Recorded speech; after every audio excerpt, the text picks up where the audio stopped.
ప్రభువైన యేసుక్రీస్తు యొక్క పరిశుద్ధమైన నామములో మీ అందరికీ శుభాలు తెలియజేసుకుంటూ ఉన్నా.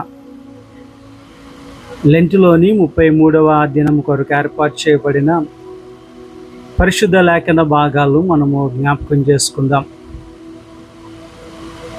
ఉత్తర పరిశుద్ధ పాఠ్య భాగముగా కీర్తనలు 26వ సంకీర్తన, పాత నిబంధన పాఠ్య భాగముగా దానియేలు గ్రంథము 9వ అధ్యాయం 24వ వచనము, స్వార్థ పాఠ్య భాగముగా మత్తయి సువార్త 27 31 నుంచి 34 వచనాలు ఉన్న లేఖన భాగాలు ఈ దినము మనము ధ్యానించబోతున్నాం.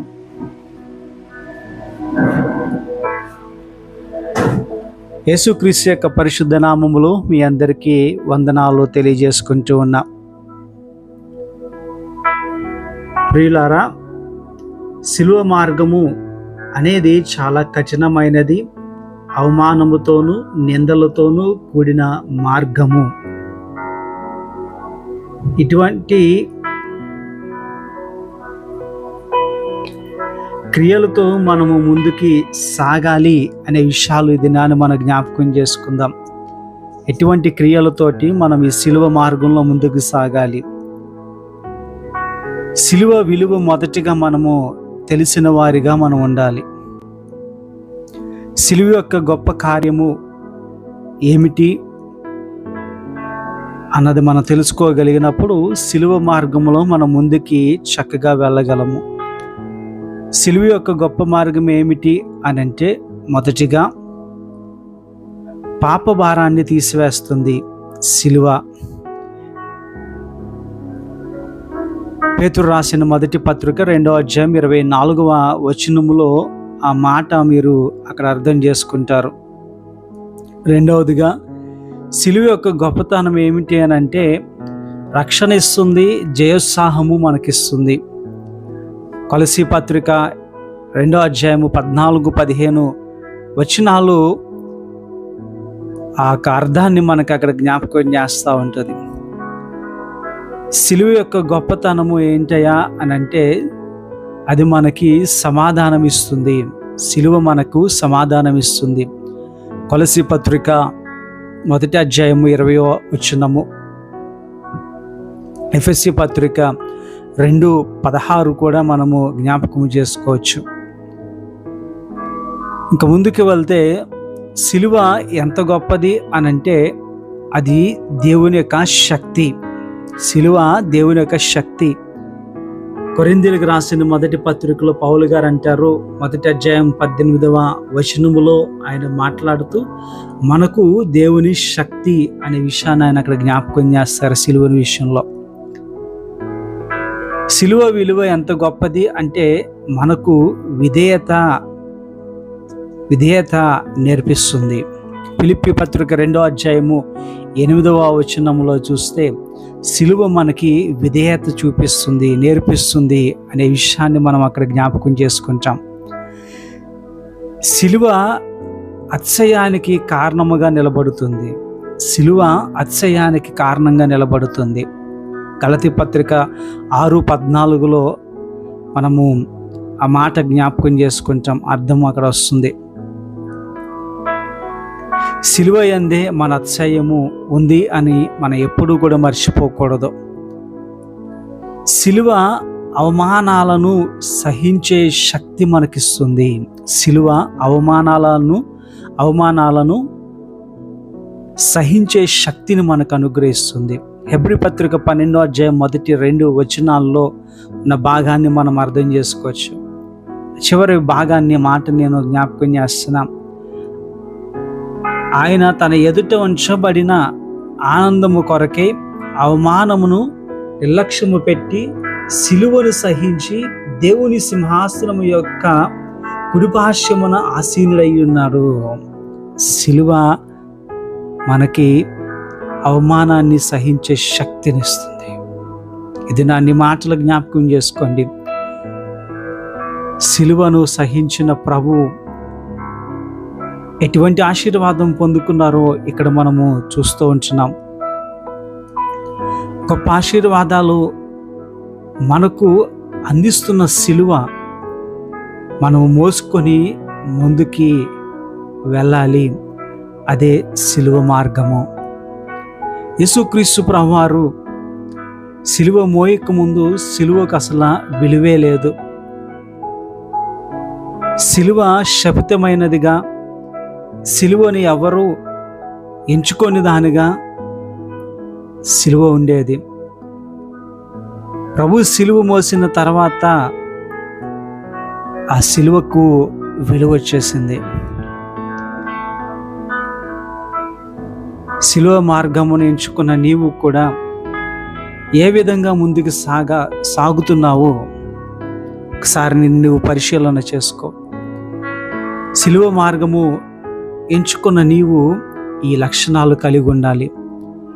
దిద్దుబాటు దినాల్లో ఈ యొక్క 33వ దినాన్ని సిలువ మార్గములో వెళ్ళాలని ఆశపడుతున్నావు కదా. అయితే నీకు ఈ లక్షణాలు ఉన్నాయా? త్వరగా కొన్ని విషయాలు చెప్తాను, రాసుకోండి, జ్ఞాపకం ఉంచుకోండి, ధ్యానించండి. మొదటిగా ఉపేక్షించుకోవడము నేర్చుకోవాలి. సిలువను వెంబడించాలి, సిలువ మార్గంలో వెళ్ళాలి అని అంటే నీకు మొట్టమొదటిగా ఉండవలసిన లక్షణము ఉపేక్షించుకోవడం నేర్చుకోవాలి.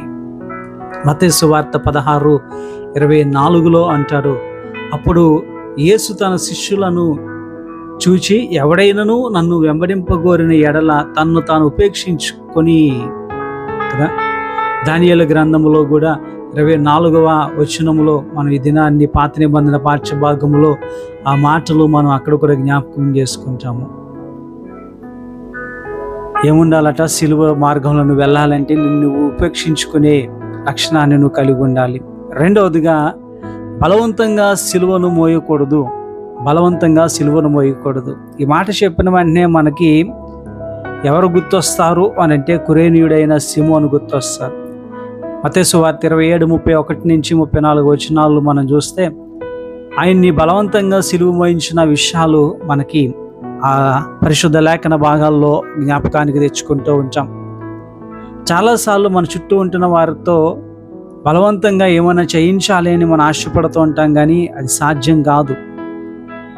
ఈ దినాన్ని ప్రభు చెప్తున్న మాటలు కూడా మనం జ్ఞాపకం చేసుకోవాలి. నీవు స్వేచ్ఛగా, నీకు ఇష్టపూర్వకంగా సిలువ మార్గంలో నువ్వు వెళ్ళాలి. అలా వెళ్ళినప్పుడే జీవితము ఆశీర్వాదకరంగా ఉంటుంది. అప్పుడే ప్రభు ద్వారా నీవు బలము పొందుకుంటావు. ఎవరో బలవంతం చేస్తే కాదు. ఈ దినాన్ని దిద్దుబాటు దినాల్లో కూడా 33 దినాలకి నువ్వు వచ్చేసిన ఎవరో బలవంతం చేస్తే వస్తున్నావేమో, వద్దు. అలాంటి మార్గము వద్దు, మనకి అలాంటి జీవితం వద్దు. నీకు ఇష్టపూర్వకంగా ప్రభు దగ్గరికి రా, ఆశీర్వాదం పొందుకుంటావు. చూడండి, మార్కు సువార్త 8:34 అంటూ ఉంటారు, అంతటా ఆయన తన శిష్యులను జన సమూహమును తన యొద్దకు పిలిచినప్పుడు వెంబడింపగోరు వాడు తన్ను తాను ఉపేక్షించుకొని తన సిలువను ఎత్తుకొని కదా నన్ను వెంబడించాలి. ఇష్టపూర్వకంగా రా అని ప్రభు చెప్తున్నారు. మత్తయి సువార్త 10:38 కూడా అంటారు, తన సిలువను ఎత్తుకొని నన్ను వెంబడింపగోరిన వాడు నాకు పాత్రుడు కాడు కదా. తన సిలువను ఎత్తుకొని నన్ను వెంబడింపని వాడు, ఎవడైతే సిలువ ఎత్తుకోకుండా ఆయన వెంబడిస్తూ ఉంటాడో వాడు దేవునికి పాత్రుడు కారు అనే మాట చూస్తున్నాం. మత్తయి సువార్త 16:24 కూడా మరో మాట జ్ఞాపకం చేస్తున్నాం. అప్పుడు యేసు తన శిష్యులను చూచి, ఎవడైనను నన్ను వెంబడింపగోరిన ఎడల తన్ను తాను ఉపేక్షించుకొని తన సిలువను ఎత్తుకొని నన్ను వెంబడింపవలెను. బలవంతంగా ప్రభుని వెంబడించడం నీకు ఆశీర్వాదము కాదు. ఇంట్లో వాళ్ళు చెప్తున్నారనో, సమాజం చూస్తుందనో, అందరికీ తెలుస్తుందనో సిలువ మార్గంలోకి నువ్వు రాక నీకు ఇష్టపూర్వకంగానే రా. అలా వచ్చినప్పుడే నీకు ఆశీర్వాదం ఉంటుంది. ప్రియులారా, ఈరోజు వాక్యము మనతో మాట్లాడుతుంది. నీవు ఎంతవరకు ప్రభువునికి ఇష్టమైన వారిగా ఉంటున్నావు? ప్రభు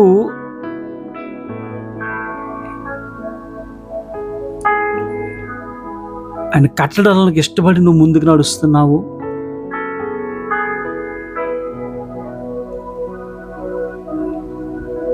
దేవునిలో నిన్ను నీవు స్థిరపరచుకోగలుగుతున్నావా? నిన్ను నీవు దేవునిలో కట్టుకోగలుగుతున్నావా? ఒకసారి నువ్వు జాగ్రత్తగా గమనించి నీ ఆత్మీయ స్థితిని. అలా ఉన్నప్పుడే ప్రభు అంటున్నారు, నీవు గొప్పవానిగా ఎంచబడతావు. సిలువ మార్గములో ఉన్నత స్థాయికి నీవు ప్రయాణం చేయగలుగుతావు. మరొక విషయం జ్ఞాపకం చేసుకుందాము. ప్రతిదినము తన సిలువను ఎత్తుకొని నన్ను వెంబడింపవలను. అప్పుడప్పుడు వస్తే సరిపోదట. ప్రతిదినము నీవు సిలువను ఎత్తుకొని ఆయన వెంబడించాలి.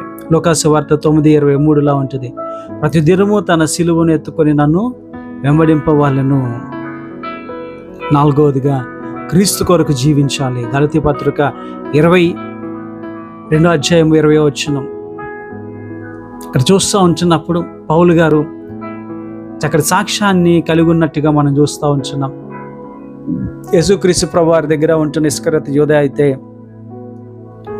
ఆయన వెంబడిస్తున్నాడు. ఆయన దగ్గర ఉంటున్న డబ్బు సంచి ఆయన దగ్గర ఉంది, కానీ క్రీస్తు కొరకు జీవించలేదు.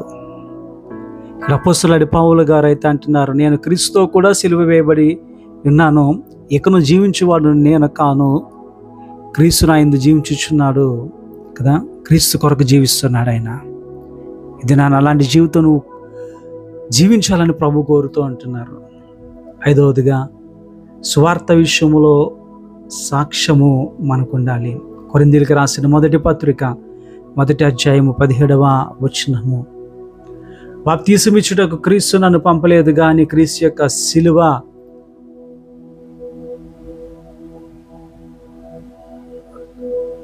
వ్యర్థము కాకుండానట్లు కదా సువార్త ప్రకటించుటకే ఆయన నన్ను పంపెను. కీర్తనలు 26:7 కూడా ఉంటుంది, అచ్చట కృతజ్ఞతాస్తుతులు చెల్లింతును, నీ ఆశ్చర్య కార్యములను వివరింతును. గలతీ పత్రిక 5:11 సహోదరులారా సున్నతి పొందవలని నేను ఇంకను ప్రకటించిన ఎడల ఇప్పటికీ హింసింపబడవలెనని. ఒకసారి అర్థం చేసుకోండి. క్రీస్తుని స్వార్థ విషయంలో సాక్ష్యము కలిగిన వారిగా నీవు ఉండాలి. శరీర సంబంధమైన జీవితాన్ని మనము జీవించకూడదు. గలతీ పత్రిక 5:24 యేసుక్రీస్తు సంబంధులు శరీరమును దాని ఇచ్చలను తాను దురాశలలోనూ సిలువ వేసి ఉన్నారు. కీర్తన గ్రంథము 26వ అధ్యాయము 4-5 వచనాలలో కూడా మనం చూస్తూ ఉంటున్నాము. పనికిమాలిన వారినితో నేను సాంగత్యము చేయను, వేషధారులతో పొంది చేయను, దుష్టుల సంగము నాకు అసహ్యము, భక్తిహీనులతో సాంగత్యము చేయను. ప్రియులారా, ఇలాంటి దురాశలన్నిటినీ మనము సిలువ వేసి సిలువ యొక్క విలువ ఎరిగిన వారిగా మనలను మనం ఉపేక్షించుకొని బలవంతముగా కాక ప్రేమతో సిలువనెత్తుకొని ప్రతిదినము ఆయన కొరకు జీవిస్తూ ఆయనను ప్రకటించేవారిగా ఉండాలి. అప్పుడు మనము మన కుటుంబాలు ఆశీర్వదింపబడతాయి. అట్టి ఆశీర్వాదములకు పాత్రులుగా దేవుడు మనలను దీవించునుగాక. ఆమేన్.